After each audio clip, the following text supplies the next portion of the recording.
I am your host Salim bin Mohammed Rafi और ये है मेरी YouTube channel, Zamir Universal. Today I am going to make a case that why under the present situation what people are seeing, the extent of cruelty inflicted upon the babies and the children and women, and how at close range the elderly people were thrown, tied their hands and shot indiscriminately by very young students, which have been forcibly inducted into the IDF by the most cruelest nation on earth at the moment, the Zionist state of Israel, which is an illegitimate child of United States and Great Britain, with a great conspiracy to hurt the Muslims of the whole world. In other words, you can see for yourself, at least in the present state, like an apartheid with different roads for them, with different rules for them, for some who can vote, for some the other who cannot, and then they are the biggest liars. And you will see that I'll prove from the statement of a Jewish that how continuously, one after the other, for the last 50 years, over 50 years, these people have done same and same and same again in Gaza.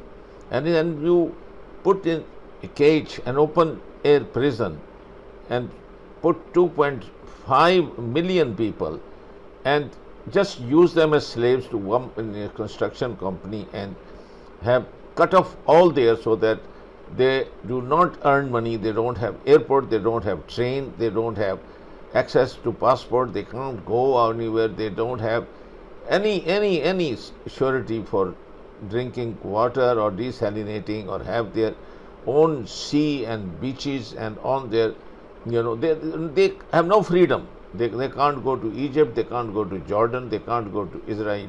Everywhere they go, they are met with either a restriction of their passport, and they can't do this.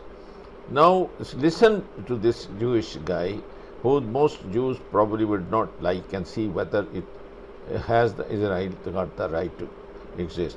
The whole nation and the whole world is on one side, the United Nations, the International Criminal Court, the International Court of Justice, and even all the countries.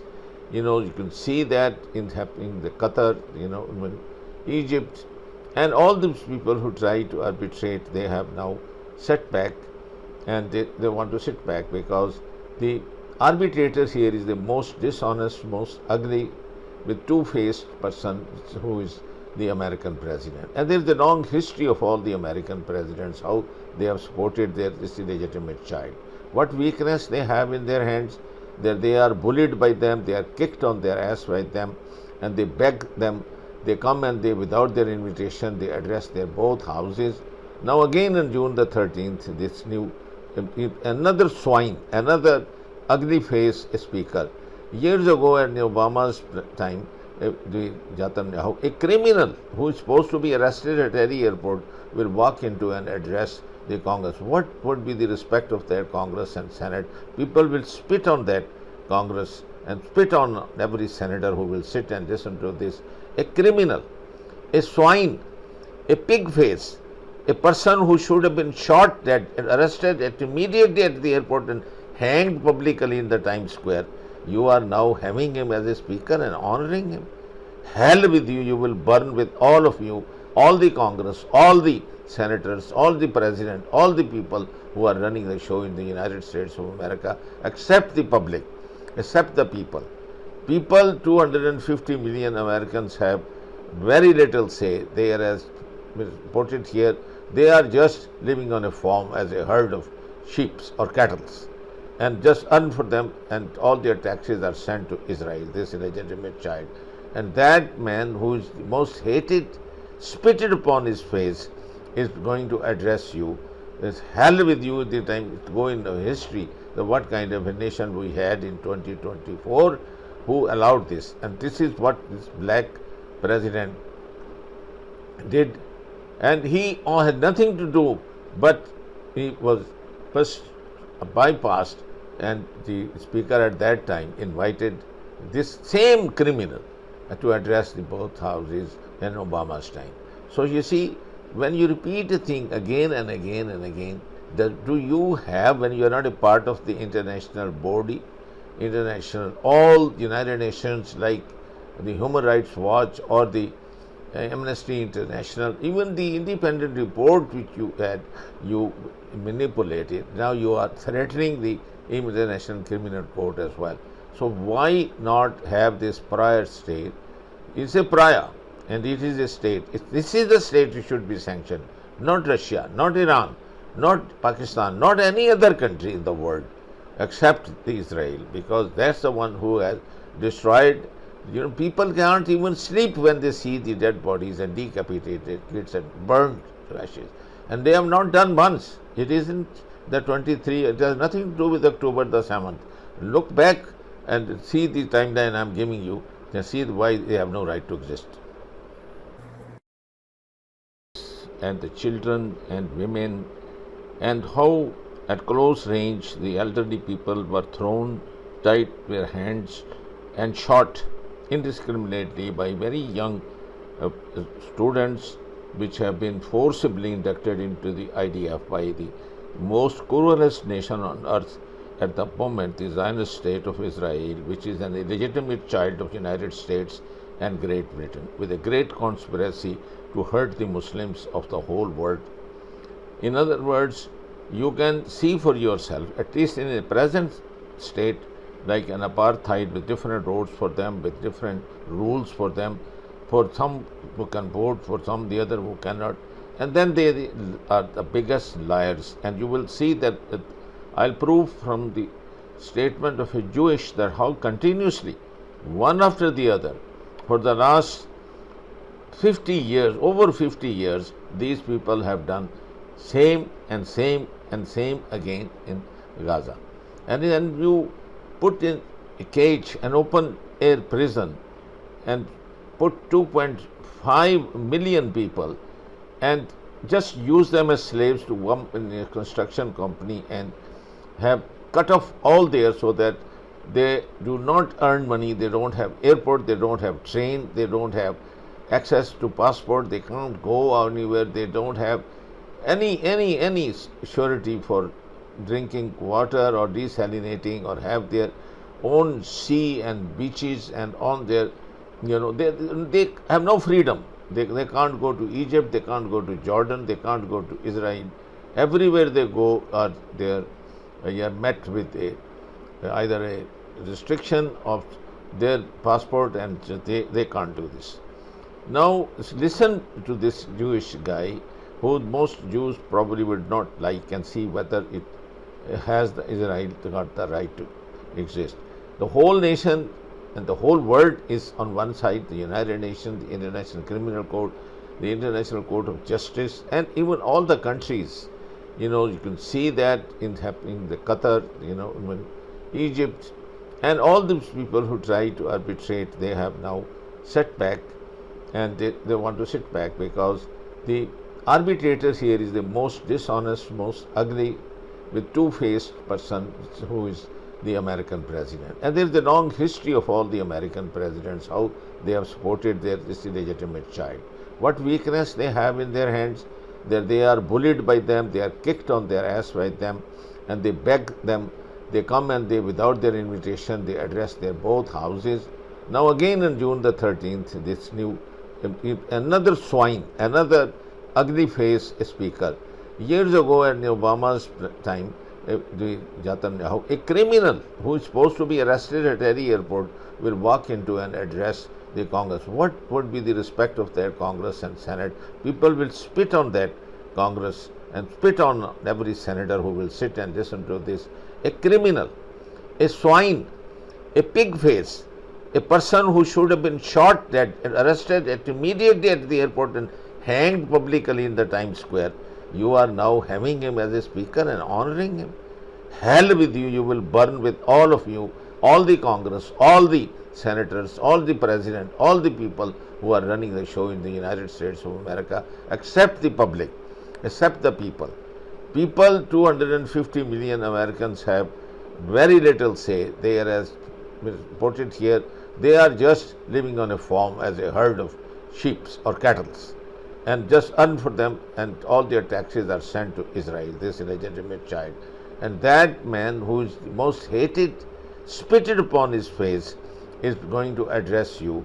It's hell with you the time to go into history, the what kind of a nation we had in 2024 who allowed this. And this is what this black president did. And he had nothing to do, but he was first bypassed, and the speaker at that time invited this same criminal to address the both houses in Obama's time. So you see, when you repeat a thing again and again and again, do you have, when you are not a part of the international body, international, all United Nations like the Human Rights Watch or the Amnesty International, even the independent report which you manipulated, now you are threatening the International Criminal Court as well. So why not have this prior state? It's a prior, and it is a state. This is the state which should be sanctioned, not Russia, not Iran, not Pakistan, not any other country in the world except the Israel, because that's the one who has destroyed. People can't even sleep when they see the dead bodies and decapitated kids and burned to ashes. And they have not done once. It isn't the 23, it has nothing to do with October the 7th. Look back and see the timeline I'm giving you, and see why they have no right to exist. Are they going to do what's best for America, or are they going to do what's best for Israel? You see, the whole world knows the reality that Israel treats America like a farm. They treat you guys like cattle, like farm animals. Every single hardworking American works every day and pays their taxes. Those taxes are supposed to go to improving America and making the country better for you and your children. But instead, that money is sent overseas to Israel. America gives more aid to Israel than any other country. In 1999, the US government signed an MOU saying that they were going to pay a minimum of $2.67 billion annually for Israel for the next 10 years. That number was increased in 2009 and increased again in 2019, and now as a minimum, Israel gets $3.8 billion from the US every single year. That's $3.8 billion a year of your money, your tax money, that should be providing you with health care, should be providing you with a college education, but is not doing any of those things. Now, in addition to financial and military aid, the US also provides a lot of political support to Israel, as we've all seen. It used its veto power 42 times against resolutions condemning Israel. Now, the veto power was used a total of 83 times. 42 of those were used to protect Israel. That's more than half. So if I was an American, I would be asking myself, why am I living on this farm? Why am I allowing myself to work and sweat for my entire lifetime, as well as everyone I know and love, as well as all my children, just to send all of this money and support away to Israel? The State of Israel shall, in conformity with its obligations under the Convention on the Prevention and Punishment of the Crime of Genocide, and in view of the worsening conditions of life faced by civilians in the Rafah Governorate, A, by 13 votes to 2, immediately halt its military offensive and any other action in the Rafah Governorate which may inflict on the Palestinian group in Gaza conditions of life that would bring about its physical destruction in whole or in part. In favor, President Salam, Judges Abraham, Yusuf, Shway, Bandari, Iwasawa, Nolte, Charlesworth, Brandt, Gomez Robledo, Cleveland, Orozco, Tladi. Against, Vice President Sebutinde, Judge Ad hoc Barak. By 13 votes to 2, maintain open the Rafah crossing for unhindered provision at scale of urgently needed basic services and humanitarian assistance.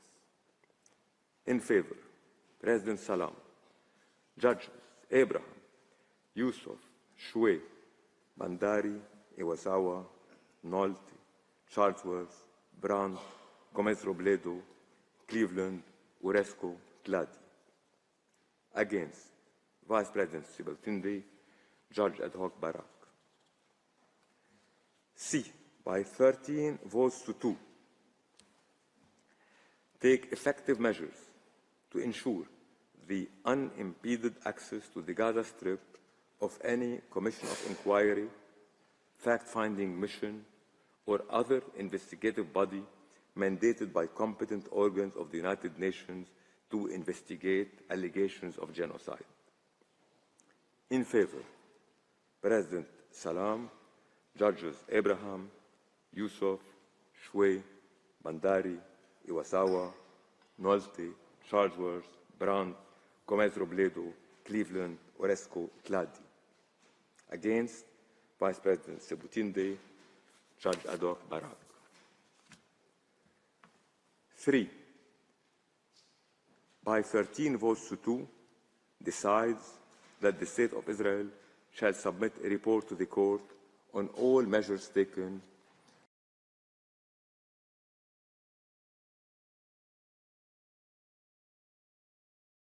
that the Israeli regime is not a legitimate actor or a normal state.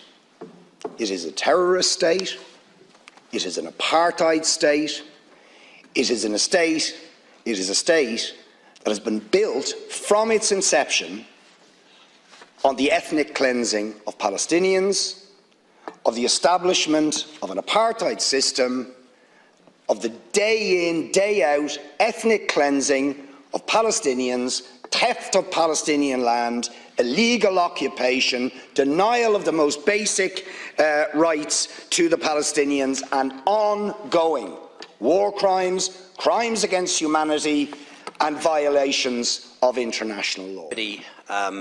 I believe Israel has the right to exist. Israel was established by the United Nations, was established in accordance with international law, and Israel has the right to exist. I hope you'll agree, and I hope you'll say that in your follow-up response. The problem here is that I do not believe that an apartheid regime has the right to exist anywhere. I do not believe that a regime that engages in ongoing, daily, weekly, monthly, ethnic cleansing of another group of people based on their race or ethnicity, which is what Israel is doing, has the right to perpetrate those crimes. Well, you know, I was looking at the death of Ibrahim Raisi, the president, and in the light of the killing or assassination of Qasem Soleimani, who was the head of the IRGC, second most powerful figure in Iran. And, you know, the circumstances are the same, although I can't be sure that an assassination took place here. The circumstance was that, you know, Donald Trump refused to, was as much of a kind of stooge of Netanyahu as he wasn't going to give Netanyahu what he wanted, which is for the US to engage directly in a regional war with Iran on behalf of Israel. That's Netanyahu's ultimate dream. It's his life's work is to get the US to attack Iran on behalf of Israel, because he recognizes that there is no resistance without Iran to Zionism, right, and Israel's entire expansionist ambition can be realized without Iran. So Soleimani was killed through after a long campaign of Netanyahu lobbying and manipulating, mainly through Mike Pompeo, former CIA director who became Secretary of State, until they could finally convince Trump to do it.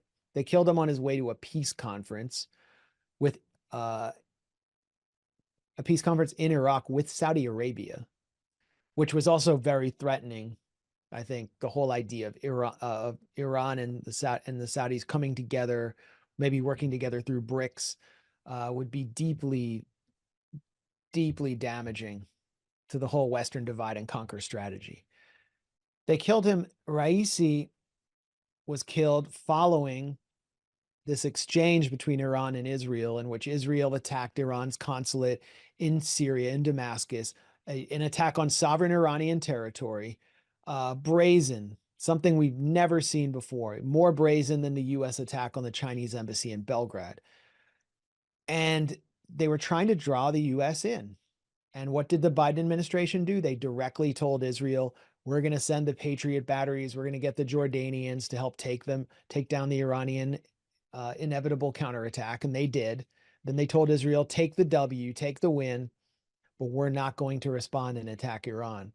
And then suddenly, on a helicopter containing not just Raisi, but also the foreign minister and top religious figures, it goes down. The other two helicopters land. The political conditions are the same. So the question is,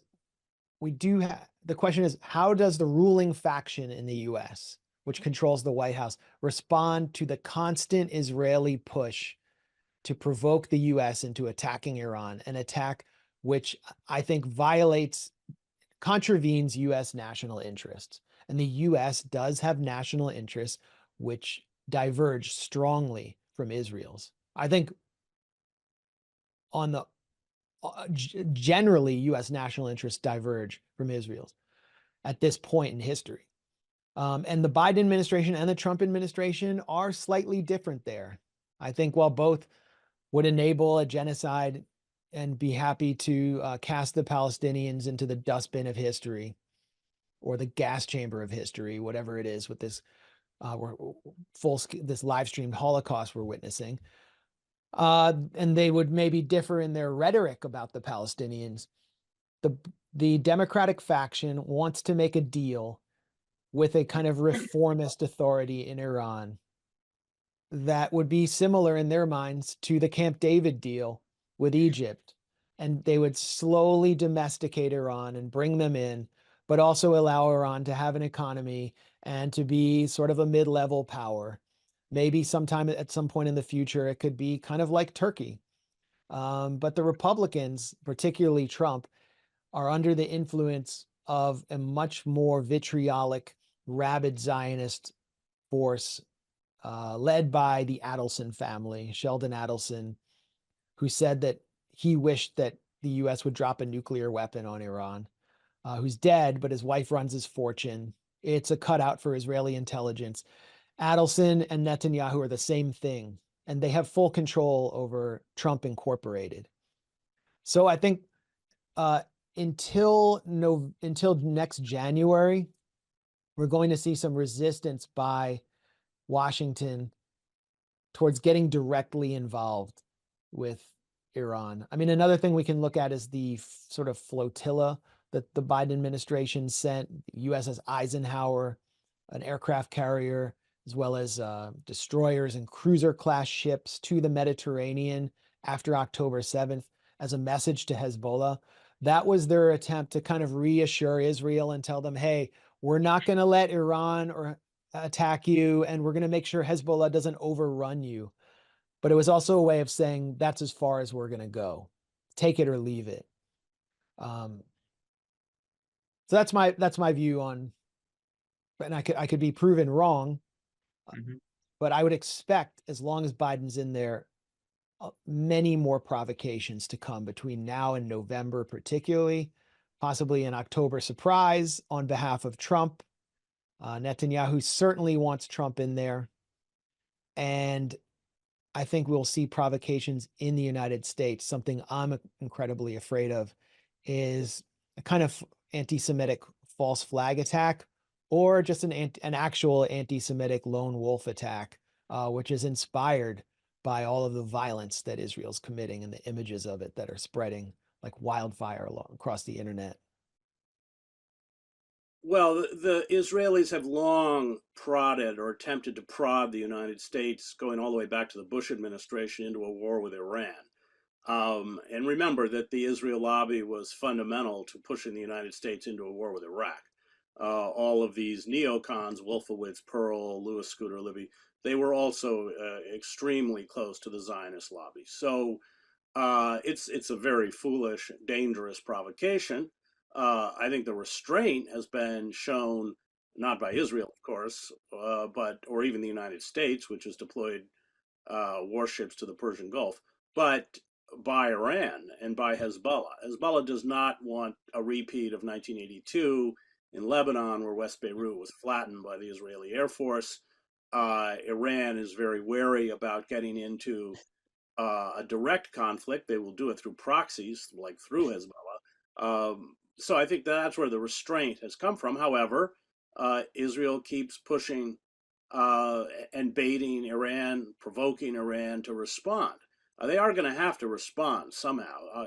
How calibrated that response will be will determine whether we escalate the conflict or not. But I would say that certainly since October 7th, Hezbollah and Iran have shown incredible restraint. The real acts of resistance have come, as I said before, from Yemen, almost solely from Yemen. Yes, it's true that Hezbollah has shelled the northern part of Israel, and I think 80,000 Israelis have had to move, and a few people have been killed. But given the capacity that Hezbollah militarily has, they have shown tremendous restraint.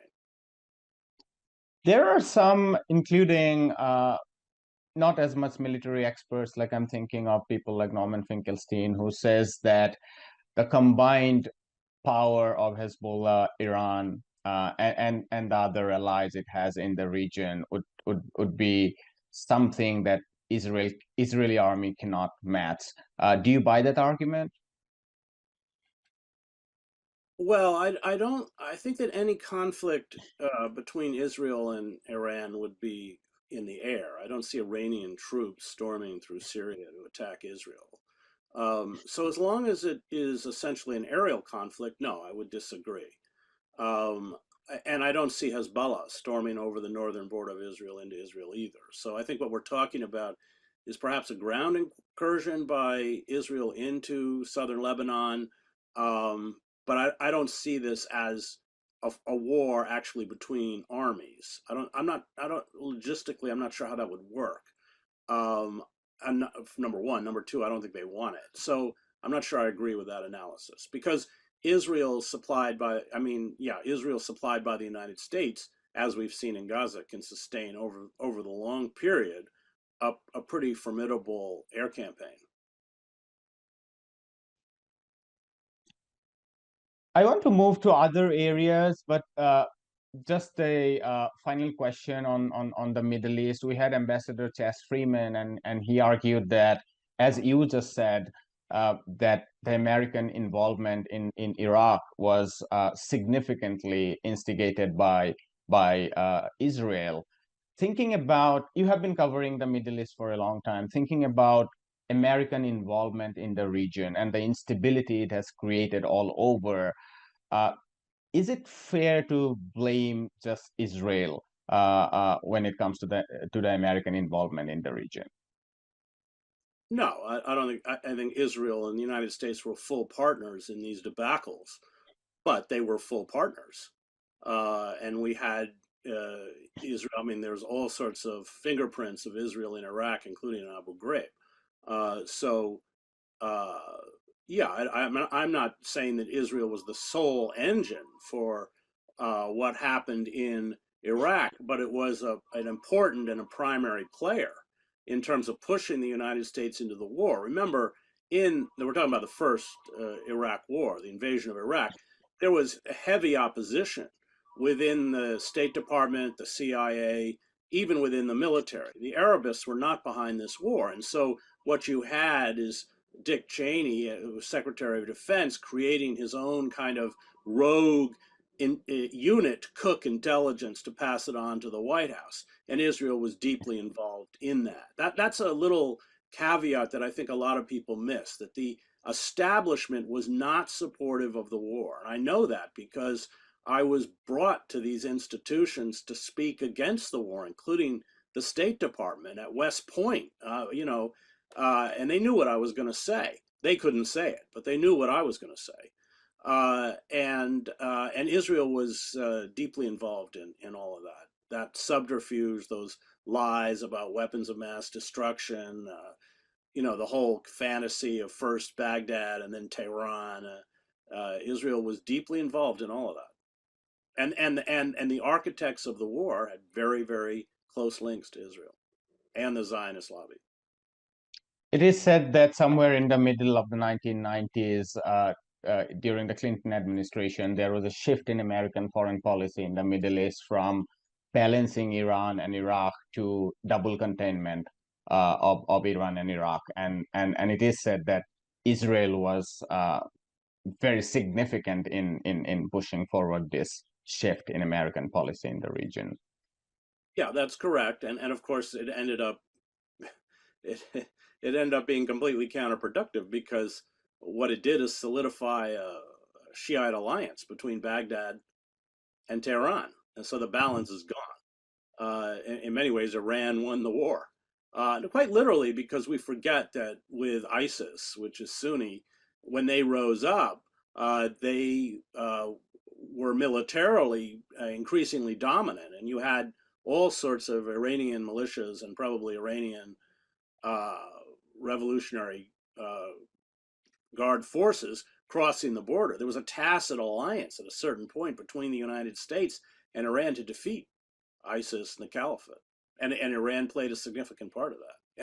And the Americans would I mean, visually even see Iranian units and not fire on them because they were in tacit alliance. So and what we saw is, because of course before, under Saddam Hussein, the Sunni minority dominated Iraq and was very pro-Western, and that has changed. That policy shift towards double containment was primarily because of Israel's instigation. Yes, I think that's the case. I was at the Defense Department at the time. This policy was suddenly imposed on us by a political appointee, Martin Indyk, actually, who had been an Israeli citizen and was naturalized one day before taking up his responsibilities in the National Security Council staff. It was very hard for me or others in the region to see what benefit we would get from a policy that is fatiguing, expensive, and consumes a lot of resources. We had a policy of offshore balancing, which relied on balancing Iran and with other Arab countries, including Iraq, and which worked very well. The Gulf War coincided pretty much with the end of the Iran-Iraq face-off, and there was really no reason to choose to be in opposition to both, rather than to continue to use their enmity to maintain balance.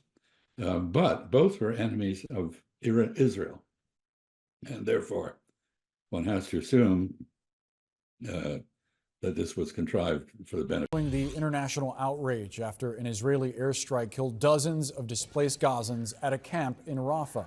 Prime Minister Benjamin Netanyahu is now calling the killing of those civilians a tragic mistake. CNN's Jeremy Diamond has more on the attack and the fiery aftermath. And we should warn you, some of the images in his report are disturbing and graphic.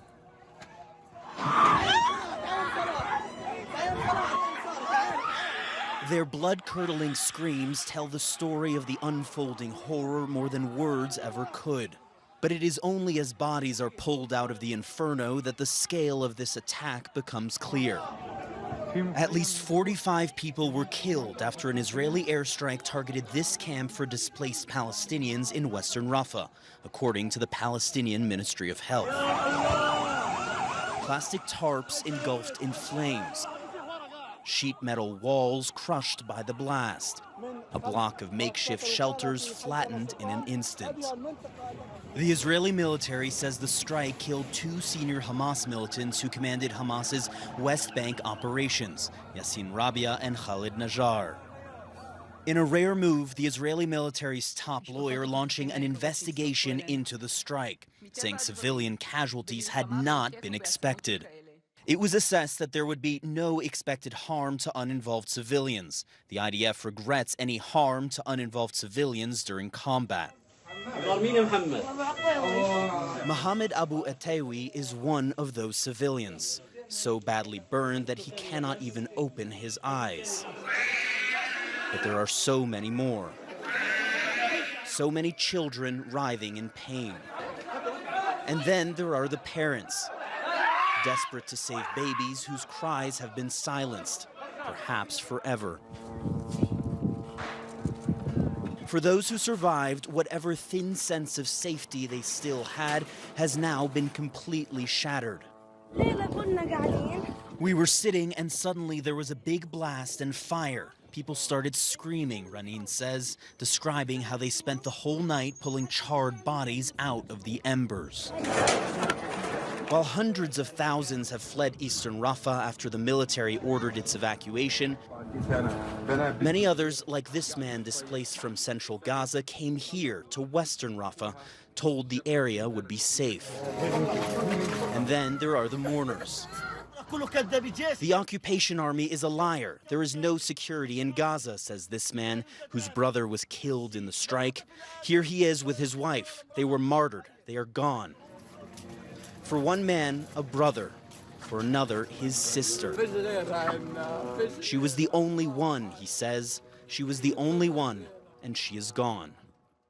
And Boris, sadly, this isn't the first time that an Israeli airstrike in Gaza has killed dozens of civilians, but it is the first time that we've seen this kind of damage control being done by the Israeli government and the Israeli military, with Israeli Prime Minister Benjamin Netanyahu calling this a tragic mistake and the Israeli military launching this full-scale investigation. It speaks, of course, to this moment that we are in, with Israel increasingly condemned and isolated on the world stage. Boris? Jeremy Diamond from Jerusalem, thank you so much. Joining us now to discuss, CNN political and global affairs analyst Barak Ravid. Barak, great to see you. I want to play a soundbite of what President Biden told Aaron Burnett about his red line for Rafah just a few weeks ago. Let's listen. If they go into Rafah, I'm not supplying the weapons that have been used historically to deal with Rafah, to deal with the cities, to deal with that problem. But I've made it clear to Bibi and the War Cabinet, they're not going to get our support if, in fact, they go in these population centers. We're not walking away from Israel's security. We're walking away from Israel's ability to wage war in those areas. So you have new reporting on the behind-the-scenes conversations going on in the White House about whether Israel has now crossed that red line with this attack. What are you learning? Well, first, I don't think there's a decision yet. In the White House, what I heard from several U.S. officials is that when the White House is trying to understand what happened, it's not just doing that in order to know the facts. It is doing that because there were several cases or several lines. It wasn't just one red line. It was several scenarios that the White House said, if this thing happens, we will see that as a violation of a red line. It was one, a massive ground operation inside the population centers in Rafah, but also incidents like the one we saw yesterday with a bombing that hits refugees in Rafah, creates mass casualty, a big number of civilian Palestinian civilians who were killed. This is exactly one of the scenarios that the White House talked about before as something that would cross the red line. I think the White House still hasn't made a decision, but it will in the next, 24 to 48 hours. This attack also comes just 2 days after the International Court of Justice, as you know, ordered Israel to stop its operations in Rafah out of concern for Palestinian civilians. How much more international pressure do you think this incident now puts on Israel? Is Netanyahu concerned about that? Well, it doesn't seem that he's too concerned about that. He said today that everything is going to continue business as usual. They're going to continue this operation. But it doesn't only increases the pressure on Israel, it also increases the pressure on the Biden administration, both domestically and internationally, because a lot of countries that are, U.S. allies will come to the Biden administration and will say now, okay, so now what? Because, National Security Advisor Jake Sullivan was in Israel just last week, and he came out of this visit feeling that the U.S. managed to influence Israel's operational planning of this Rafah campaign. And apparently, what we saw yesterday shows that you can plan as much as you want, but when you talk about an area like Rafah, densely populated with so many displaced refugees, you cannot really plan, because every small thing you do can cause the damages we saw last night. So, Barak, do you think this strike is going to have any bearing on Netanyahu's invitation to speak before Congress? Well, first, I'm not aware that the invitation was sent yet. We heard Speaker Johnson saying that he will invite him. I'm not aware that this invitation was sent. I don't think it will have any influence on the invitation, but I think it will have a lot of influence about how many members of Congress will actually attend. We remember that in 2015, Netanyahu came to Congress to speak against President Obama's effort to get a nuclear deal with Iran. Dozens of Democrats boycotted the speech. I think we will see many more if Netanyahu comes this time around. Barak Ravid, always great to get your reporting and your insights on the news. Thanks for being with us. Thank you. Of course. Something very unusual is happening in Israel. Senior military officials have begun voicing criticism of Prime Minister Benjamin Netanyahu's conduct of the war in Gaza. Israeli media has been reporting on a weekend security meeting at which the Chief of Staff of the Israel Defense Forces, General Herzi Halevi, criticized Netanyahu's lack of a clear strategy, pointing out that the Israeli military had re-entered northern Gaza, an area it claimed to have cleared in January. He warned that unless there was a plan to set up some kind of non-Hamas government in these areas, the IDF would have to keep repeating these kinds of operations endlessly. Israel's defense minister, Yoav Gallant, has gone further, publicly criticizing the prime minister, pointing out that the day after Hamas will only be achieved by actors who replace Hamas, and declaring that he would not permit Israel to try to govern Gaza directly. The New York Times reported on others within the Israeli military making similar criticisms. As Anshel Pfeffer writes in Haaretz, these briefings to the press have been synchronized as part as what can only be a coordinated briefing against the prime minister. The reason for these extraordinary dissents at a time of war is that Israeli officials have begun to realize what American officials have been warning them about for months, that without a strategy to create stable governance in Gaza, they will face a continuing insurgency, just as the U.S. did in Afghanistan and Iraq. There is evidence it is already happening. Israeli forces have been forced back into Jabalia twice, and they have returned 3 times to Zaytun. Their recent and controversial raid on the Al-Shifa hospital was the second effort, showing that their initial success was not lasting. U.S. Secretary of State Antony Blinken noted last Sunday, "We've seen in areas that Israel has cleared, in the north, even in Khan Yunis, Hamas coming back." Much has been written about whether the Israeli military is being careful or callous in its concern for civilian casualties when conducting its attacks in Gaza. But the larger point has to do with its counterinsurgency strategy itself. In America's only successful counterinsurgency campaign in recent memory, the surge in Iraq, its strategy was designed to protect the civilian population, isolate the insurgents, and then crush them.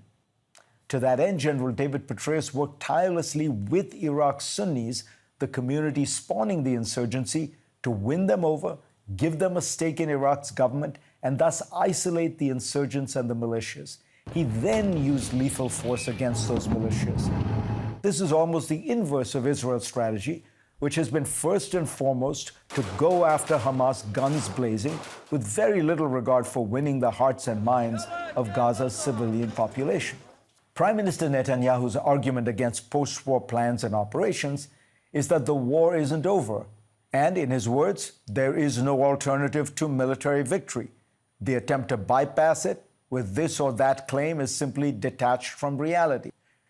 Bibi has repeatedly said that he would continue the war until he achieves total victory, by which he presumably means either a surrender by Hamas or its total eradication. The Biden administration has from early on in the war believed that Bibi's strategy was flawed because there was no way to defeat Hamas militarily without a political strategy to isolate it and offer an alternative that had some credibility and legitimacy. That was why the Biden administration wanted to begin discussions with the Palestinian Authority and a group of Arab states like Egypt and Saudi Arabia to make plans for reconstruction and governance in a non-Hamas Gaza. Netanyahu has refused to consider any such plans. Bibi Netanyahu refuses to talk about the post-war because he knows that his own post-war future is bleak. Many Israelis continue to hold him responsible for the policies that led to the October 7th attack. Were new elections to be called, he would likely lose office and then face an ongoing prosecution as well as potential inquiries about the failures that led to October 7th. All of this can be pushed off as long as he insists on a Hamas surrender, which he will not get, but which will keep the war going on indefinitely. It is a strategy not designed to secure Israel's future, but rather his own. Go to cnn.com/Fareed for a link to my Washington Post column this week. And let's get started.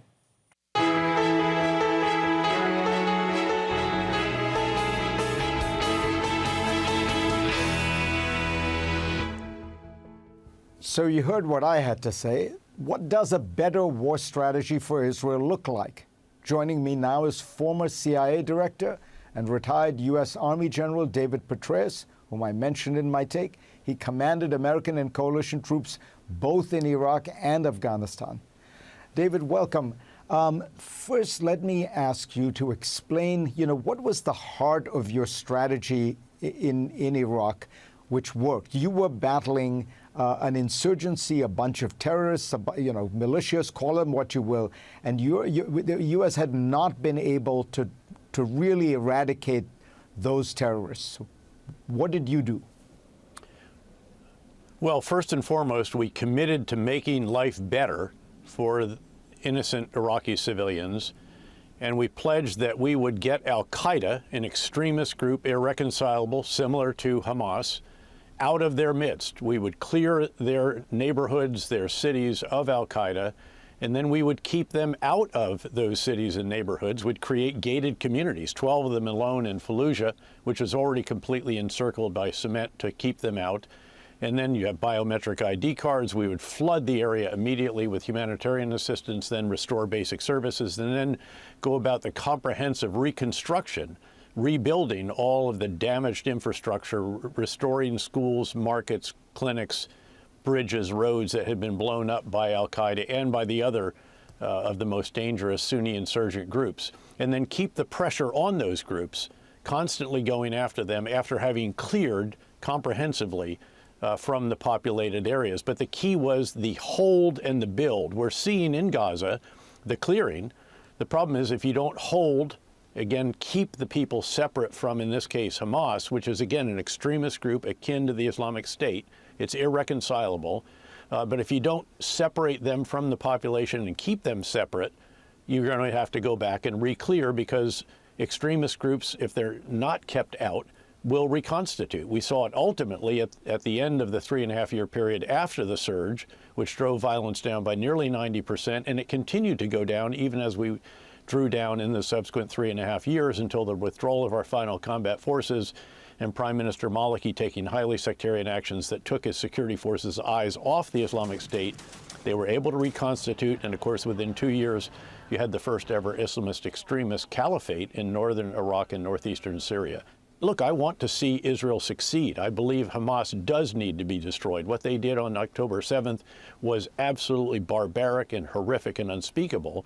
And it's an example that you've got to get them out of control of the people and out of the governance of Gaza. And obviously there has to be then some kind of vision for what the future will be. And of course, it's interesting to see the Minister of Defense, Yoav Gallant, and then also the Chief of Staff of the Israeli Defense Forces calling for the establishment of a vision for a midterm and then a longer term, because if you don't know where you're going, as they say, any road will take you there.